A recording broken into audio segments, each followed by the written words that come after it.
आइए देखते हैं क्वेश्चन नंबर सेकंड का सेकंड पार्ट। क्या बोल रहा है, स्टेटमेंट क्या है। 5 year ago Noori was thrice as old as Sonu. 5 साल पहले जो नूरी की एज थी वह सोनू की एज की 3 गुनी थी। ठीक है।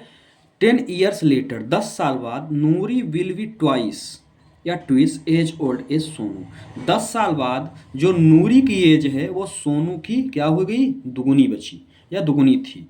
How old are Noori and Sonu. तो आपको दोनों की प्रेजेंट एज बतानी है कि दोनों की एज कितनी है। सबसे पहले ऐसे प्रश्न को सॉल्व करने के लिए हम क्या करते हैं, जो जो फाइंड करना रहता है, जो भी वैल्यू मुझे निकालनी रहती है उसी को हम क्या कर लेते हैं, कुछ ना कुछ मान लेते हैं, क्योंकि पता तो है नहीं, मान के ही चलना पड़ेगा। ठीक है, तो हम ले लेते हैं लेट एज ऑफ, सबसे पहले तो हम सोनू को x ले लेते हैं। ठीक है, age of Sonu is equal to मैंने ले लिया x। ठीक है, फिर इसके बाद जो नूरी है तो उसी की एज को हम क्या ले लेते हैं, y ले लेते हैं। एक को मैंने x ले लिया और एक को मैंने क्या ले लिया, y ले लिया। ठीक है, अब चलते हैं प्रश्न के अनुसार। ठीक है, अकॉर्डिंग टू क्वेश्चन। तो अब मेरा प्रश्न, हम सब क्या करेंगे, अब इक्वेशन बनाएंगे और इक्वेशन बनाने के बाद उसको एलिमिनेशन मेथड से सॉल्व करेंगे, क्योंकि इसकी जो स्टेटमेंट कहती है वो यही कहती है कि इसको आपको एलिमिनेशन मेथड से सॉल्व करना है। पहला क्या बोल रहा है, 5 ईयर एगो, है ना, क्या बोल रहा है, 5 ईयर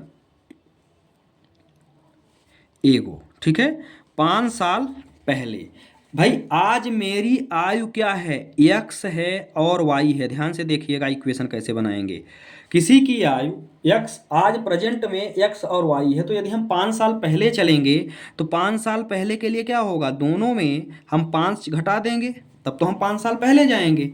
ठीक है, दोनों में क्या करेंगे, 5 को सब्ट्रैक्ट करेंगे, तब तो हम 5 साल पहले जाएंगे। अब ध्यान से देखिएगा आगे क्या बोल रहा है, नूरी वाज ट्राइस। अब नूरी को क्या लिया था मैंने, नूरी को लिया था वाई, तो ये क्या है, ये 3 गुनी है। ऑलरेडी सोनू की ये 3 गुनी है ना, ये तिगुनी है। इसकी आयु इससे तिगुनी है, 3 गुनी है। तो बराबर करने के लिए, अब दोनों पक्ष को बराबर करने के लिए, तो बहुत बड़ी हो गई, तो बराबर करने के लिए हमको 3 का मल्टीप्लाई किधर करना पड़ेगा, इधर सोनू की ओर, तब तो ये नूरी के बराबर होगा। अब इसको हम क्या करेंगे, सॉल्व करेंगे। ठीक है, तो कर लीजिए, इसको एक इक्वेशन बनाते हैं। ये क्या बचा, 3x minus 15 is equal to y minus 5। ठीक है, अब आगे क्या करेंगे भाई, अब आगे की जो बात है इसको हम ax plus b y plus c में चेंज करेंगे। y को इधर भेज दिए, y को इधर भेज देंगे तो ये हो जाएगा 3x माइनस वाई। 15 को इधर भेजो भाई, तो ये हो जाएगा -5 और प्लस 15। ठीक है, तो ये क्या बचा, ये बचा 3x minus y is equal to 10। यही मेरी क्या हो गई, इक्वेशन नंबर फर्स्ट हो गई। यहाँ तक कोई दिक्कत है। अब आगे आइए देखते हैं, अकॉर्डिंग टू सेकेंड स्टेटमेंट हमारी जो है सेकेंड इक्वेशंस के लिए वो क्या दी हुई है, तो इसको हम ले लेते हैं according to question. Second statement यहाँ सॉल्व करेंगे, है ना। क्या बोल रहा है, सेकेंड स्टेटमेंट के लिए ये बोल रहा है कि भाई जो नूरी है ना, इसके लिए भी वही करेंगे। क्या है, 10 साल बाद, 10 साल बाद, तो यहाँ आप पहले लिख दो 10 ईयर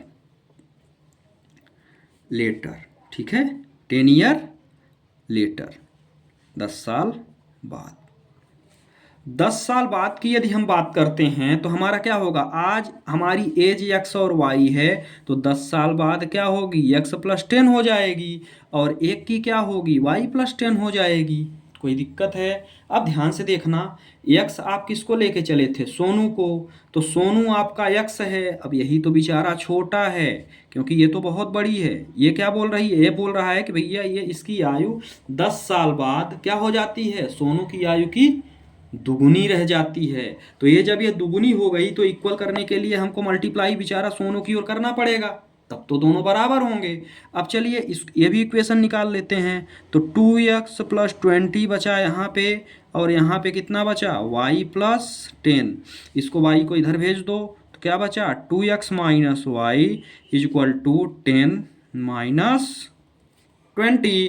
तो कितना बच गया यहाँ पे, 2x minus y is equal to कितना बचा भाई, यहाँ पे बच गया -10।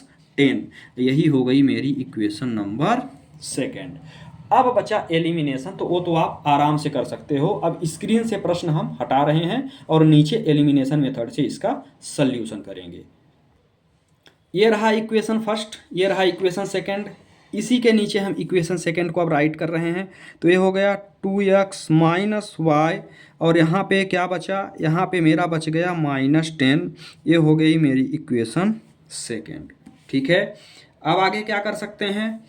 अब एलिमिनेशन के लिए हमको क्या करना रहता है, एलिमिनेशन के लिए हमको कोई एक पद बराबर करना रहता है, और इसके बाद तो यहाँ ऑलरेडी y मेरा बराबर है ना। यदि मैं y में क्या करूँ, इक्वेशन फर्स्ट में सेकंड को क्या कर दूँ, माइनस कर दूँ, तो ऑलरेडी मेरा सल्यूशन लगभग पूरा हो जाएगा। तो चलिए देखते हैं, सब्ट्रैक्ट करेंगे तो क्या होगा भाई साहब। तो यहाँ आप लिख दीजिए equation first subtract two equation second. जब हम फर्स्ट में सेकंड को सब्ट्रैक्ट करेंगे, अब हम इसका सल्यूशन इधर करते हैं, है ना। अब ध्यान से देखिएगा, जब हम सब्ट्रैक्ट करेंगे तो क्या होगा, पहली इक्वेशन तो मेरी उतर जाएगी। क्या दिया हुआ है, 3x minus y is equal to में मुझे क्या दिया हुआ है 10, है ना। और यहाँ क्या दिया हुआ है, नीचे दिया हुआ है 2x माइनस वाई और इज इक्वल टू में -10। सब्ट्रैक्ट करना है, सब्ट्रैक्ट करने के साथ साथ मेरे जो साइन होते हैं वो पूरे आपस में क्या हो जाएंगे, चेंज हो जाएंगे। ठीक है, साइन चेंज हुए तो y से y तो मेरा क्या हुआ, कट गया। अब यहाँ से हम यदि बात करते हैं तो यहाँ मुझे 3x में 2x को घटाऊंगा तो मुझे x मिलेगा, और यदि मैं इधर 10 और 10 को जोड़ देता हूँ तो ये मुझे मिल जाएगा 20। तो ये मुझे x का मान कितना मिल गया, 20 मिल गया। आया समझ में। अब इस x को यदि मैं यहाँ उठा के इक्वेशन फर्स्ट में रख दूँ, है ना, तो मुझे क्या मिलेगा। अब इस पर हम थोड़ा सा, या इक्वेशन सेकंड में कहीं भी रख सकते हैं, तो चलिए इक्वेशन फर्स्ट में ही रखते हैं। ठीक है, तो अब आप यहाँ पे लिख सकते हो पुट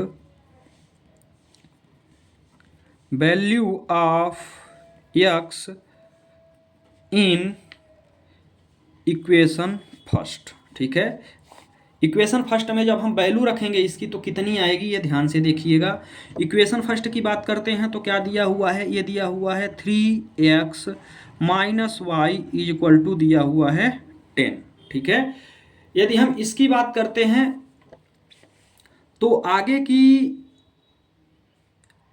x का मान आपने क्या निकाला है, 20 निकाला है ना।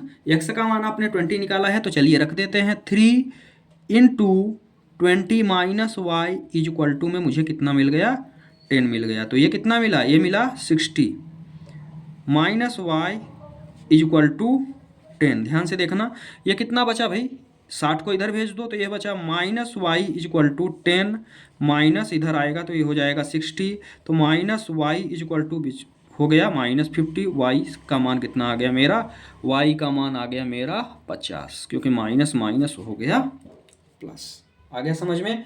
तो जो नूरी आपने लिया था, ध्यान से देखना, यहाँ पे नूरी की एज को आपने x लिया था, तो x बराबर आपने क्या निकाला, 20। ठीक है, तो आप आगे लिख सकते हो यहाँ पे एज ऑफ, यही लिख देते हैं, है ना, क्योंकि सोनू को आपने x लिया था, तो यहाँ आप लिख दो एज ऑफ सोनू कितनी थी, x इज इक्वल टू कितना निकाला है आपने, 20। ठीक है, इसके बाद एज ऑफ, दूसरा आपने y लिया था नूरी, तो यहाँ आप इसको लिख सकते हो एज ऑफ नूरी, इसको आपने कितना लिया था y, तो y बराबर मुझे कितना मिल गया, 50 ईयर। ठीक है, यहाँ पे आप लिख देना ईयर्स। ठीक है, मतलब एक 20 और एक 50। इस तरह से ये प्रश्न भी हुआ अपना कंप्लीट। समझ में आया हो तो वीडियो को लाइक करें, चैनल को सब्सक्राइब करें। आप स्क्रीनशॉट इसका ले सकते हैं, ज़्यादा से ज़्यादा शेयर करें।